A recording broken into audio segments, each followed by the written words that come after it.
എല്ലാവർക്കും മാധവത്തിലേക്ക് സ്വാഗതം. ശ്രീമദ് ഭഗവത്ഗീത 3-ാമത്തെ അധ്യായം കർമ്മയോഗം. കർമ്മയോഗത്തിലൂടെ കർമ്മങ്ങളുടെ പ്രാധാന്യത്തെപ്പറ്റി ഭഗവാൻ ശ്രീകൃഷ്ണൻ അർജുനന് ഉപദേശിച്ചു കൊടുക്കുന്നു. കുരുക്ഷേത്ര യുദ്ധഭൂമി, ഭാരതയുദ്ധം ധർമ്മയുദ്ധമാണ്. ഭൂമിക്ക് വേണ്ടി, ധർമ്മം സ്ഥാപിക്കുന്നതിന് വേണ്ടി ഭഗവാൻ നയിക്കുന്ന യുദ്ധം. അർജുനൻ്റെ സാരഥി. ഭഗവാന്റെ സേനകളെല്ലാം തന്നെ ദുര്യോധനൻ്റെ പക്ഷത്താണ്. ആ യുദ്ധം എടുക്കില്ല എന്ന് പാർത്ഥനോട് പറഞ്ഞിട്ട് സാരഥിയായി ഭഗവാൻ പാർത്ഥൻ്റെ കൂടെ വന്നിരിക്കുന്നു. അങ്ങനെ എല്ലാവരും കുരുക്ഷേത്ര യുദ്ധഭൂമിയിൽ എത്തിച്ചേർന്നു. ദുര്യോധനൻ തൻ്റെ പക്ഷത്തുള്ള ആളുകളെയും മറുപക്ഷത്തുള്ള ആളുകളെയും ദ്രോണാചാര്യർക്ക് പരിചയപ്പെടുത്തി കൊടുക്കുന്നു. ആ പരിചയപ്പെടുത്തലിലൂടെ ദുര്യോധനൻ്റെ ഭയമാണ് വെളിവാകുന്നത്. കാരണം അല്പം ഭയത്തോടു കൂടിയാണ് മറുപക്ഷത്തുള്ള ആളുകളെ പറ്റി ദുര്യോധനൻ ദ്രോണാചാര്യർക്ക് പറഞ്ഞു കൊടുക്കുന്നത്. അതിനുശേഷം തൻ്റെ പക്ഷത്ത് ആരൊക്കെയുണ്ട് എന്നുള്ള കാര്യം കൂടി ദുര്യോധനൻ ദ്രോണാചാര്യരോട് പറയുന്നു. അതിനുശേഷം യുദ്ധം ആരംഭിക്കുകയാണ്. അതിനു മുന്നോടിയായിട്ട് എല്ലാവരും അവരവരുടെ ശംഖുകൾ വിളിക്കുന്നു. ആ സമയത്താണ് അർജുനന് ഇരുപക്ഷത്തുമുള്ള ആളുകളെ ഒന്ന് കാണണം എന്നുള്ള തോന്നൽ ഉണ്ടാകുന്നത്. അതിനു വേണ്ടിയിട്ട് രണ്ടു സേനകളുടെയും മധ്യത്തിലായി തൻ്റെ രഥം കൊണ്ടുവന്നു നിർത്തൂ മധുസൂദന എന്ന് പാർത്ഥൻ ഭഗവാനോട് പറയുന്നു. എനിക്ക് കാണണം എന്നാണ് ആവശ്യപ്പെടുന്നത്. അതനുസരിച്ചിട്ട് ഭഗവാൻ ശ്രീകൃഷ്ണൻ അർജുനൻ്റെ രഥം രണ്ടു സേനകളുടെയും മധ്യത്തിലായി കൊണ്ടുവന്ന് നിർത്തുന്നു. ഈ കഥകളൊക്കെ സഞ്ജയൻ ധൃതരാഷ്ട്രർക്ക് പറഞ്ഞു കൊടുക്കുന്നുണ്ട്. സഞ്ജയന് ദിവ്യമായ കണ്ണുകൾ വ്യാസ ഭഗവാൻ ദാനം ചെയ്യുന്നു. കുരുക്ഷേത്ര യുദ്ധഭൂമിയിൽ എന്തൊക്കെ നടക്കുന്നു എന്നുള്ള കാര്യം അറിയണം എന്നുള്ള ആഗ്രഹം ധൃതരാഷ്ട്രർക്ക് ഉണ്ടാവുകയും ആ കാര്യങ്ങൾ പറഞ്ഞു കൊടുക്കുന്നതിന് വേണ്ടി ദിവ്യമായ കണ്ണുകൾ വ്യാസൻ സഞ്ജയന് കൊടുക്കുകയും ചെയ്യുന്നു. അങ്ങനെയാണ് കൊട്ടാരത്തിൽ ഇരുന്നു കൊണ്ട് കുരുക്ഷേത്ര യുദ്ധഭൂമിയിൽ എന്തൊക്കെ സംഭവിക്കുന്നു എന്നുള്ള കാര്യം സഞ്ജയന് മനസ്സിലാകുന്നത്. അതനുസരിച്ച് അപ്പോൾ അവിടെ നടക്കുന്ന കാര്യങ്ങൾ ഇങ്ങനെ പറഞ്ഞു കൊടുക്കും. നമ്മളിങ്ങനെ ലൈവ് ടെലികാസ്റ്റ് കാണുമല്ലോ, അതുതന്നെ. അങ്ങനെ ഇവിടെ രണ്ടു പക്ഷത്തുമുള്ള ആളുകളെ കണ്ടപ്പോൾ അർജുനൻ പറയുകയാണ്, എനിക്ക് പറ്റില്ല, യുദ്ധം ചെയ്യാൻ പറ്റില്ല. കാരണം മറുപക്ഷത്തു നിൽക്കുന്നത് എൻ്റെ ആചാര്യനാണ്. എനിക്ക് ആയുധങ്ങൾ ഉപയോഗിക്കുവാൻ പഠിപ്പിച്ചു തന്ന എൻ്റെ ആചാര്യനാണ് മറുപക്ഷത്ത് നിൽക്കുന്നത്. എൻ്റെ സഹോദരങ്ങൾ നിൽക്കുന്നു, എൻ്റെ ബന്ധുജനങ്ങൾ നിൽക്കുന്നു, എൻ്റെ സുഹൃത്തുക്കൾ നിൽക്കുന്നു, എൻ്റെ ഗുരുജനങ്ങൾ നിൽക്കുന്നു. അതുകൂടാതെ എനിക്ക് ഏറ്റവും പ്രിയപ്പെട്ട എൻ്റെ പിതാമഹൻ, ഭീഷ്മ പിതാമഹൻ അതാ എന്നോട് യുദ്ധം ചെയ്യാനായി വന്നു നിൽക്കുന്നു. പറ്റില്ല, എനിക്ക് യുദ്ധം ചെയ്യാൻ പറ്റില്ല. അവരെയൊക്കെ വധിച്ചിട്ട് എനിക്ക് എന്തു നേടാനാണ്? അങ്ങനെ എൻ്റെ ജനങ്ങളെ വധിച്ചിട്ട് എനിക്ക് കിട്ടുന്ന ഒരു സൗഭാഗ്യവും എനിക്ക് വേണ്ട. അങ്ങനെ സ്വജനങ്ങളെ വധിച്ചാൽ എനിക്ക് കീർത്തി ഉണ്ടാവുകയില്ല. എൻ്റെ കീർത്തിക്ക് ദോഷമുണ്ടാകും, അകീർത്തികരമാകും എന്ന് അർജുനൻ ശ്രീകൃഷ്ണനോട് പറയുന്നു. കാട്ടിലേക്ക് പോകാം, തിരിച്ചു പോകാം, തപസ്സു ചെയ്യാം, അത് മതി, രാജ്യമൊന്നും വേണ്ട എന്ന് പറഞ്ഞ് തേർത്തട്ടിൽ തളർന്നിരിക്കുന്നു അർജുനൻ. എന്നിട്ട് വളരെ സങ്കടത്തോടു കൂടി അർജുനൻ ഭഗവാനോട് പറയുകയാണ്, അല്ലയോ ഭഗവാനെ, എൻ്റെ ബുദ്ധി തെളിയുന്നില്ല, എൻ്റെ കയ്യിൽ നിന്ന് ഗാന്ധീവം വഴുതിപ്പോകുന്നു. അങ്ങ് ഞാൻ എന്താണ് ചെയ്യേണ്ടത് എന്ന് എനിക്ക് പറഞ്ഞു തരൂ എന്ന് ഭഗവാൻ ശ്രീകൃഷ്ണനോട് അർജുനൻ പറയുന്നു. ശ്രദ്ധിക്കുക, പറഞ്ഞു തരൂ എന്ന് അർജുനൻ ഭഗവാനോട് പറയുന്നു. അതായത് ഇവിടെ അർജുനൻ ആവശ്യക്കാരനാണ്. ഭഗവത്ഗീത പഠിക്കേണ്ടതും ആവശ്യക്കാരനാണ്. ആവശ്യക്കാരന് മാത്രമേ ഭഗവത്ഗീത പഠിക്കുവാൻ സാധിക്കുകയുള്ളൂ. ഇവിടെ ആവശ്യപ്പെട്ടതുകൊണ്ടാണ് ഭഗവാൻ അത് അർജുനന് പറഞ്ഞു കൊടുക്കുന്നത്. അതുപോലെ ഭഗവത്ഗീത പഠിക്കണം എന്നുള്ള ആഗ്രഹം നിങ്ങൾക്കുണ്ടെങ്കിൽ മാത്രം നിങ്ങൾ ഗീത പഠിക്കുക, അല്ലെങ്കിൽ പഠിക്കണ്ട. നമ്മൾ ഇതുവരെ പറഞ്ഞത് കർമ്മയോഗത്തിലെ 15ാമത്തെ ശ്ലോകം വരെയാണ്. കർമ്മയോഗത്തിൽ ഭഗവാൻ കർമ്മത്തെപ്പറ്റി പറയുന്നു. 16ാമത്തെ ശ്ലോകത്തിൽ കൂടി ഭഗവാൻ പാർത്ഥനോട് പറയുകയാണ്, അല്ലയോ പാർത്ഥ, ഏതൊരാൾ ഇപ്രകാരം കർമ്മചക്രത്തെ പിന്തുടരുന്നില്ലയോ അവൻ്റെ ജീവിതം അധർമ്മത്തിലാകുന്നു. അവൻ ഇന്ദ്രിയ വിഷയങ്ങളിൽ രമിക്കുകയും അവൻ്റെ ജീവിതം നിഷ്പ്രയോജനം ആവുകയും ചെയ്യുന്നു. ഏവം പ്രവർത്തിതം ചക്രം നാനുവർത്തയതി ഹയഃ അഘായുരിന്ദ്രിയാരാമോ മോഘം പാർത്ത സജീവതി. ഹരേ കൃഷ്ണ.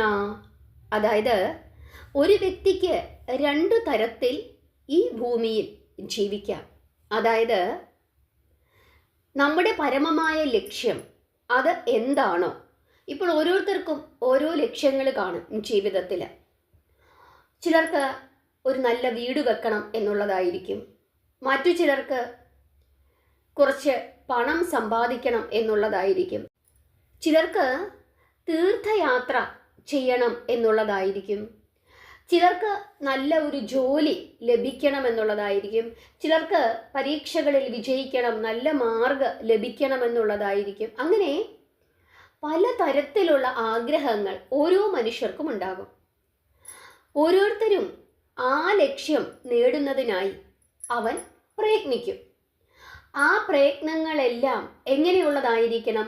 യജ്ഞരൂപത്തിലായിരിക്കണമെന്ന് ഭഗവാൻ മുമ്പ് പറഞ്ഞിട്ടുണ്ട്. അതായത് എല്ലാം ഈശ്വരനിൽ അർപ്പിച്ചുകൊണ്ട് അവനവൻ്റെ കർമ്മം കൃത്യമായി ചെയ്യുക.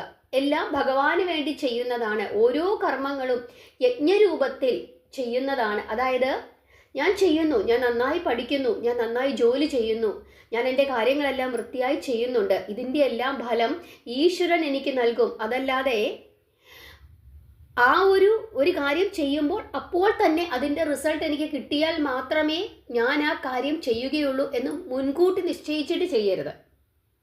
നമ്മളെല്ലാം ചെയ്യുക ഭഗവാന് വേണ്ടി, അല്ലെങ്കിൽ ഭഗവാന് സമർപ്പിച്ചുകൊണ്ട് എല്ലാം ചെയ്യുക. എല്ലാ കാര്യങ്ങളും ചെയ്തു കഴിയുമ്പോൾ അതെല്ലാം നമ്മളൊന്നും പ്രതീക്ഷിക്കാതെ ചെയ്തുകൊണ്ടിരുന്നു കഴിഞ്ഞാൽ തീർച്ചയായിട്ടും ഭഗവാൻ വേണ്ട സമയത്ത് വേണ്ട രീതിയിൽ നമുക്ക് നൽകും. അങ്ങനെ നമ്മൾ നമ്മുടെ ജോലികളെല്ലാം കൃത്യമായി ചെയ്തുകൊണ്ടിരുന്നു കഴിഞ്ഞാൽ, അങ്ങനെ കർമ്മം ചെയ്തു കഴിഞ്ഞാൽ, യജ്ഞരൂപത്തിൽ കർമ്മം ചെയ്ത് ജീവിതം നയിക്കുന്നതാണ് ഒരു മനുഷ്യൻ്റെ ഒരു തരത്തിലുള്ള ജീവിത മാർഗം. ഈ ജീവിതഗതിയിൽ കർമ്മം ചെയ്ത് മുമ്പോട്ട് നീങ്ങും തോറും എന്താണോ ശരിയായത് അത് ആ ആനന്ദസ്വരൂപമായ ലക്ഷ്യം നമ്മൾ മനസ്സിലാക്കുകയും അതോടുകൂടി കർമ്മവാസന ഒടുങ്ങി ജീവിതം ധന്യമാകുന്നതായി നമുക്ക് തോന്നുകയും ചെയ്യും. മറ്റു ചിലർ അവനവൻ്റെ ജോലികളൊന്നും ചെയ്യില്ല. അതിനു പകരം ഈ ലോകത്ത് നടക്കുന്ന പല കാര്യങ്ങളും ഇതാണ് സുഖം, ഇതാണ് ശരി എന്ന് കരുതി അതിലൊക്കെ ഭ്രമിച്ച് തൻ്റെ ജോലികളൊന്നും ചെയ്യാതെ ഇങ്ങനെ ഇരിക്കുന്നു. അങ്ങനെ ചെയ്തു കഴിഞ്ഞാൽ സത്യത്തിൽ നിന്നും അകന്ന് ഇന്ദ്രിയങ്ങൾക്ക് ഒരു തൃപ്തിയും വരാതെ അവൻ്റെ ജീവിതം ഒരു പരാജയമായി തീരുന്നു. ഉദാഹരണമായിട്ട് ഒരു വിദ്യാർത്ഥി, ഈ കുട്ടി ഒന്നും പഠിക്കുന്നില്ല, അവൻ 24 മണിക്കൂറും കൂട്ടുകാരുടെ കൂടെ ഇങ്ങനെ കറങ്ങി നടക്കുന്നു. പുതിയ പുതിയ സിനിമകൾ വരുമ്പം തിയേറ്ററിലൊക്കെ പോയി സിനിമ കാണുന്നു. എപ്പോഴും ഇങ്ങനെ കറങ്ങി നടന്ന് ബാക്കി സമയങ്ങൾ മൊബൈലിലൊക്കെ ഇങ്ങനെ കുത്തി ഇങ്ങനെ ഇരിക്കുന്നു. പഠിക്കുന്നില്ല. അവൻ്റെ വിചാരം എന്താണ്? ഇങ്ങനെ കറങ്ങി നടക്കുന്ന സമയത്ത് ഇതാണ് ഭൂലോകം, ഇതാണ് ഏറ്റവും നല്ലത്, ഈ സുഖിച്ചിങ്ങനെ ജീവിക്കുന്നതാണ്, ഇതിലാണ് അവൻ്റെ ആനന്ദം. ഈ ആനന്ദത്തിൽ ഇവൻ ഇങ്ങനെ കുറച്ച് നാൾ അങ്ങനെ ജീവിച്ചു കഴിയുമ്പം എന്താ സംഭവിക്കാൻ പോകുന്നത്? ഇവൻ്റെ വയസ്സ് ഇങ്ങനെ കൂടി കൂടി വരും. ഇവൻ്റെ കൂടെ പഠിച്ച കുട്ടികളെല്ലാം ഓരോരോ ഉയർന്ന നിലകളിൽ ജോലി ചെയ്ത് അവരവരുടെ ജീവിതം സുഖമായി മുമ്പോട്ട് കൊണ്ടുപോകും. കുറച്ചു കാലം കഴിയുമ്പോഴാണ് ഇവന് മനസ്സിലാകുന്നത് ഇവനൊന്നും ആയിട്ടില്ല. അതോടുകൂടി ഇവൻ്റെ അതുവരെ നടന്ന കറക്കങ്ങളൊന്നും, അവൻ ചെയ്തുകൊണ്ടിരുന്ന കാര്യങ്ങളൊന്നും ശരിയായ കാര്യങ്ങളല്ല. പിന്നീട് ഇവൻ്റെ കൂടെ കറങ്ങാൻ പോലും ആരുമില്ല. ഇവൻ്റെ കൂടെ ചുറ്റിക്കറങ്ങി നടക്കുവാൻ അവൻ്റെ കൂട്ടുകാർക്ക് പോലും സമയമില്ലാത്ത അവസ്ഥ വരുമ്പോൾ ഇവൻ ഒറ്റപ്പെട്ടു പോകുന്നതായി ഇവന് തോന്നുകയും അവൻ്റെ ജീവിതം പരാജയമാണ് എന്ന് അവന് തോന്നുകയും ചെയ്യുന്നു. എന്തുകൊണ്ടാണ് അവൻ അങ്ങനെ സംഭവിച്ചത്? കാരണം അവൻ കൃത്യസമയത്ത് അവൻ്റെ കർമ്മം ചെയ്തില്ല. എന്നാൽ കൃത്യമായി പഠിക്കുന്ന ഒരു കുട്ടിക്ക്, ഒരു വിദ്യാർത്ഥി, അവൻ കൃത്യമായി പഠിക്കുന്നു, എല്ലാം ഈശ്വരനിൽ അർപ്പിച്ചുകൊണ്ട് അവൻ കൃത്യമായി പഠിക്കുകയും അവൻ്റെ ജോലികൾ അവൻ കൃത്യമായി ചെയ്യുകയും കൃത്യമായി പരീക്ഷകൾ അവൻ അറ്റൻഡ് ചെയ്യുകയും എല്ലാം ചെയ്തു കഴിയുമ്പോൾ തീർച്ചയായിട്ടും അവൻ ചെയ്യുന്ന ആ പ്രയത്നത്തിൻ്റെ ഫലം അവന് ലഭിക്കുന്നു. നമ്മൾ വിത്തിട്ടാൽ മാത്രമേ കൊയ്തെടുക്കാൻ പറ്റുകയുള്ളൂ. പക്ഷേ അത് ചെയ്യാതെ കറങ്ങി നടക്കുന്നവൻ്റെ അവസ്ഥ എന്താണ്? അവന് ആ നിലയിൽ എത്താൻ സാധിക്കുകയില്ല. അതാണ് ഒരു മനുഷ്യന് ഈ ഭൂമിയിൽ 2 തരത്തിൽ ജീവിക്കാൻ പറ്റുമെന്ന് പറയുന്നത്. എന്താണോ അവൻ ചെയ്യേണ്ടത്, അവൻ്റെ കർമ്മം, ആ കർമ്മങ്ങളെല്ലാം യജ്ഞരൂപത്തിൽ അർപ്പിച്ച് അവൻ്റെ ജോലി ചെയ്ത് മുമ്പോട്ട് പോയാൽ അവൻ ചെയ്യുന്ന ജോലിക്ക് അവൻ തീർച്ചയായും അർഹനാകും. അതിൻ്റെ പ്രതിഫലം അവന് ലഭിക്കും. എന്നാൽ ഈ ഭൂമിയിലെ വിഷയസുഖങ്ങളിൽ രമിച്ചു ജീവിക്കുന്ന ഒരുത്തന് കുറച്ചു കഴിയുമ്പോൾ അവൻ്റെ ജീവിതം ഒരു പരാജയമായിരുന്നു എന്ന് അവന് തോന്നും. അങ്ങനെ ഒന്നുമാകാതെ ഒരു പക്ഷേ അവൻ്റെ ജീവിതം ഒരു പരാജയ ബോധത്തോടെ അവന് അവസാനിപ്പിക്കേണ്ടി വരും. കർമ്മവാസനകളെ വർദ്ധിപ്പിക്കുന്നതിനെയാണ് ഭഗവാൻ പാപായുസ് എന്ന് പറയുന്നത്. വിഷയസുഖങ്ങളെ അനുഭവിക്കും തോറും അസംതൃപ്തി കൂടി വരുന്ന ഇന്ദ്രിയങ്ങളെ ആശ്രയിക്കുന്നവൻ്റെ ദുർഗതിയാണ്. ആ ദുർഗതിയെ ധ്വനിപ്പിക്കുന്ന പദമാണ് ഇന്ദ്രിയാരാമഹ എന്ന് പറഞ്ഞിരിക്കുന്നത്. അവസാനം തികഞ്ഞ പരാജയബോധം ബാക്കി നിൽക്കും എന്നുള്ളതുകൊണ്ടും നീചജന്മങ്ങൾ വേണ്ടി വരും എന്നും ഉള്ളതുകൊണ്ടാണ് നിഷ്പ്രയോജനമായി ജീവിതം കഴിച്ചുകൂട്ടും എന്ന് പറഞ്ഞിരിക്കുന്നത്. അതായത് അവനവൻ്റെ ജോലി ചെയ്യാനാണ് ഈ കർമ്മയോഗത്തിലൂടെ ഭഗവാൻ വീണ്ടും വീണ്ടും അർജുനനിലൂടെ നമുക്ക് ഉപദേശിച്ചു തന്നിരിക്കുന്നത്.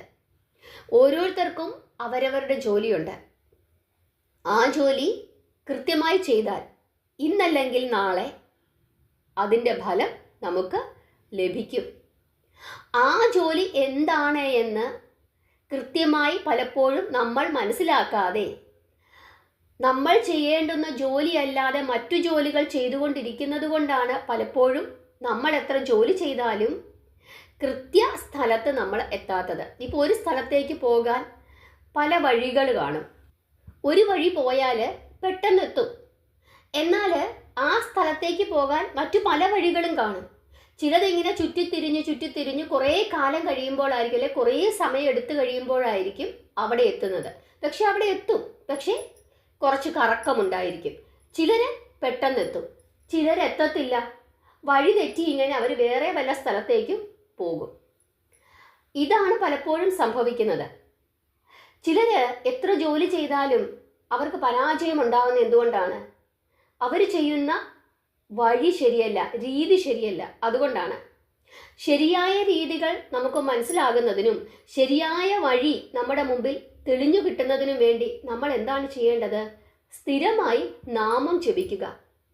സ്ഥിരമായി നാമം ജപിച്ചാൽ ഏതു വഴി സഞ്ചരിക്കണമെന്ന് ഭഗവാൻ നമുക്ക് തീർച്ചയായിട്ടും പറഞ്ഞു തരും. നമ്മുടെ ബുദ്ധി തെളിയും.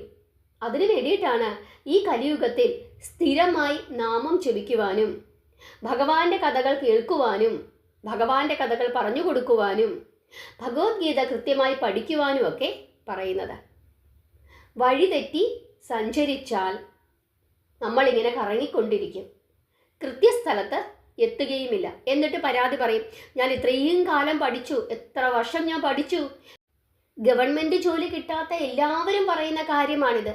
എനിക്ക് റിസർവേഷൻ ഇല്ല, അല്ലെങ്കിൽ ഇത്രയും വർഷം ഞാൻ പഠിച്ചു എന്നിട്ടും എനിക്ക് കിട്ടിയില്ല, ഇതൊന്നും നമുക്കാർക്കും കിട്ടുന്ന ജോലിയല്ല, ഇതൊക്കെ പിൻവാതിൽ നിയമനമാണ്, ഇങ്ങനെയൊക്കെ പറയും.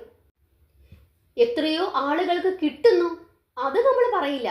കിട്ടാത്തതിനെ പറ്റി മാത്രമേ പറയൂ. എന്തുകൊണ്ട് നമുക്കത് കിട്ടിയില്ല? നമ്മൾ പഠിച്ച രീതി അത് ശരിയല്ലായിരുന്നു. നമുക്കാണ് കുഴപ്പം. നമ്മൾ കൃത്യമായി പഠിക്കാഞ്ഞത് കൊണ്ടാണ്, അല്ലെങ്കിൽ നമ്മൾ പഠിച്ച രീതി ശരിയല്ലാഞ്ഞത് കൊണ്ടാണ് നമുക്ക് കിട്ടാഞ്ഞത്. നമ്മൾ പഠിച്ചു, ശരിയാണ്, കഷ്ടപ്പെട്ടിരുന്ന് പഠിച്ചു, പക്ഷേ അങ്ങനെ അല്ലായിരുന്നു പഠിക്കേണ്ടത്. അതാണ് ശരിയായ വഴി നമ്മൾ തിരഞ്ഞെടുക്കണമെന്ന് പറയുന്നത്. ശരിയായ രീതികൾ നമുക്ക് മനസ്സിലാകണമെന്ന് പറയുന്നത്. അതിനുവേണ്ടി നമ്മൾ എന്ത് ചെയ്യണം? കൃത്യമായ നാമജപം.